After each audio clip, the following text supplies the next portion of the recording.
Hey guys, I wanted to give you guys a real quick video about kind of like the evolutionary, how thought processes evolve. I went, a lot of people wonder how, how do I set aside money to get terrain and things like that. One of the coolest guys that I met at the convention was Mario, Voices of Mars. He's an incredibly nice guy. We totally clicked when we met, and our philosophies on gaming and building are pretty doggone close to identical. Even though my recent purchase habits haven't reflected that quite so much. But we'll get into that later. What I wanted to do is I wanted to go through how do you go about getting, really cool terrain pieces and whatnot? How little can I get in for, and how do I generate the money for it? Now, when I went to drop off some packages to get shipped out today, I was thinking, I could stop by McDonald's, I could burn about $5, or I could go home and I could have a bag dinner for $1, and it'd give me $4 to buy other terrain. Now, this was even cheaper. This is another time that I went in and I got cheaper stuff here. So what did I get? You're like, Bill, why in the world would you get a ziggurat, like a lizard man thing that small? This is one of the coolest things I've ever found, and if my plan works, it's going to be even more incredibly cool. I wanted to do something like where in Star Wars they showed the battlefield in miniature on like a massive table. I wanted to do something with like a slan looking either looking across a battlefield or looking far away in a different part of Lustria and communicating with another slan. Now, so I want to put this on an ornamental table, and I want to do something with like a pavilion around it, right? Now, first of all, what did this run me? 49 cents. 49 cents, and this piece is I'm gonna build an entire thing around this 49-cent piece. Now, as you see, I've got those legs there. So if I remove the legs, we'll put this over here. It gives me these bases. Now I'm gonna make more, obviously, and maybe a slightly different style. But let's look at this basket. Makes a really great roof. What did it run me?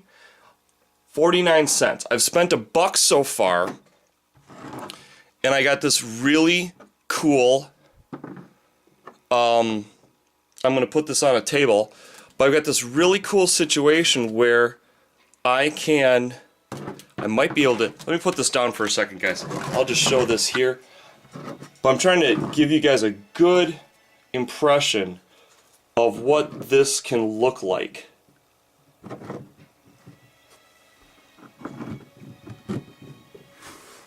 Maybe I should do it on the inside angle. But the whole idea was, wouldn't it be cool if you came up with something like that? And obviously all I need to do is make it a little bit taller. You could, on the top of this, put like, take one of your extra figures, or any kind of lizardman object, really.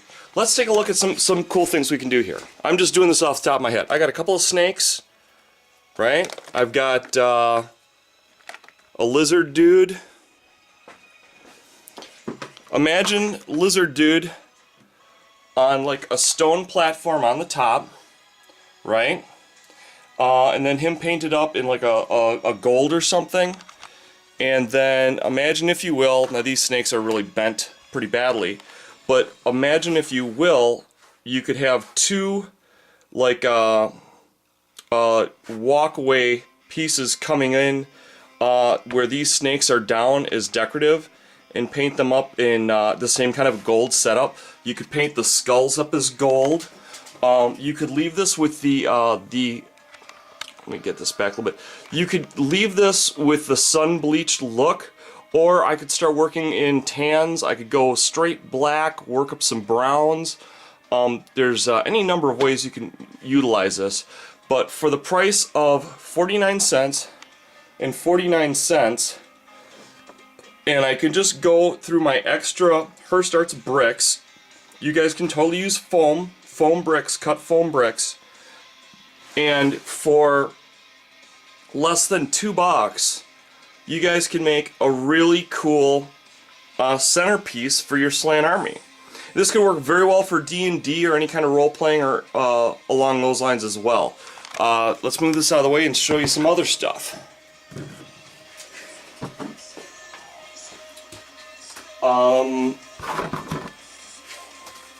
I always keep my eyes out for things. I'm planning on getting more involved in 40K, and so I found this guy. Now, one of the cool things, again, 99 cents. It cost me $1. Let's say you're doing some orc wreckage, of which Ben King over at Tabletop Gaming Center, he's got that. Look at the crushed cars and things. This would be really great with orc terrain. This can also work for a ruined, bombed city. Now, some of the stuff is a little bit ginchy. You know, the wings on the back. But the thing is okay, the wings look out of place here, and maybe that upper gun looks a little bit out of place. But now let's go into steampunk. That starts becoming totally what you're looking for in a steampunk kind of retro look. You know what I'm saying? The other thing is look at the legs. Now, you might say these legs, they're kind of bare boned. You know, you've got the side angle that's really, really thin, and you've got, you know, the front part that's really, really thin. But what this gives you guys is it gives you a couple of flat sections that you can put canisters on. You can do all sorts of things to beef these legs out. Also, one of the things that's really cool is this this torso. Now, most people with the torsos, they don't really know what to do with them. My suggestion, and you can do anything you want to, obviously this is based on your imagination, but they make great engines, or exposed engines, and I got a real deal today. This is what I picked up previously. I'm showing you, I was going to do 2 separate videos, but it just ended up that I'm going to do these all together. Check out this catapult. It's got this really cool internal structure to it, and if you look here, the thing flips. So you could totally do like some really cool grot, like catapulty things. If you've got barrels, you could put like poison or explosive barrels in here to make it look like they're throwing like fuel canisters. Lots of cool stuff. Obviously, the legs, I think what I'm going to do is I'm going to make some form of really macho walker. It's really nice because you can totally just unscrew it and away you go kit bashing. But check out these bad boys.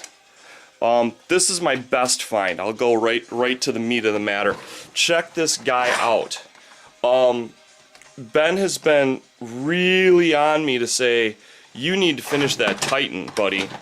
And he's not the only one. Every month or two, somebody's like, when are you going to finish the Titan? When are you going to finish the Titan? And the legs never really worked out the way I wanted them to look out. But wouldn't these make great legs? Thighs, like the upper thigh part to the leg. Wouldn't that just be incredible? And then let's say you want a big motor on your Titan. This would be a mid-sized Titan, not the ginormous one that's about the size of a 4-year-old, and not the one that's 1 foot tall from Forge World. There's an in-between size. This is what I'm going with. But this has got like just tons of gears.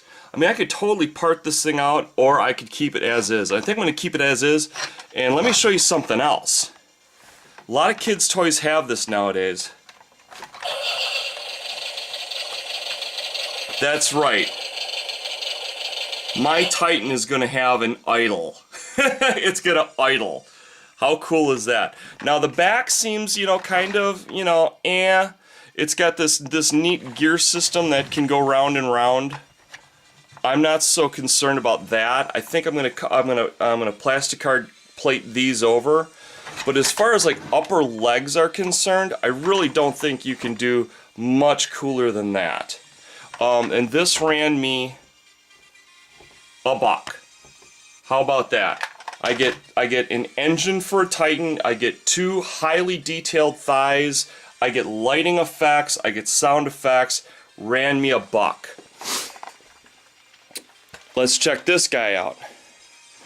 We all know how cool rivets are. We all know how hard they are to do if you've seriously gone about working it. Now granted, it's got, you know, the stupid face on the front, and it's got the cranky, and it's got the little oh I love you stick-on flowers, but I mean, come on, seriously, let's take a look at this. Look at how the that might actually be a little bit small, but I've seen ladders where they've got extra rungs in them. It's not terribly off. It's not terribly off at all. You could totally cut that in half, put a deck on it, have it go up. Very stinking cool. I was thinking about putting just a great big turret on this, keeping this to have this go with my Jawa stuff, and then put like just a big nasty, almost like a Death Star style gun on the top of that. Look at that, it's been pre-black based in there for you. I mean, it's just awesome. You could do some rusting ink work on this, it'd be absolutely fantastic. And last and probably least, but very cool nonetheless, AT-43 probably popularized, you know, carrying style containers more so than any other system I've ever seen out there. So I saw this, I'm like, this is totally workable. You could totally hang this. You could totally do some cool stuff. Like, for instance, you could have a ruined building that's open on one side and open on the other side, and use this as your bridge to get between the two of them. Depending on how you play this, I could cut this in half and possibly get 2 bridges out of it. So there's a lot of different potential there, and again, 49 cents. So, I just, this video ran a lot longer than I was intending, but originally it was going to be 2 separate videos, and I didn't want to minimize the effectiveness of any one of these. So, if you don't think you've got money to get terrain, go get yourself some $1 pack of like pasta or something. Instead of going out a couple nights a week, you know, 2-3 nights a week where you might be burning as much as $5, say, hey, how about I eat a bag dinner 3 times a day, 3 times a week, and now I've got $12 to burn. I mean, look at all the stuff I've gotten. I don't think I've spent more than probably $5. You can get double this easily. So, go check out Voices of Mars. Mario is one of the nicest guys you're ever going to want to meet. He teaches you how to game on a budget. Like I said, I for years have been trying to show you guys how to do this stuff on a budget as well. So go check him out, subscribe to him. He's part of the WGC Consortium, and one of the nicest guys you're ever going to meet. So take care, love y'all, bye-bye.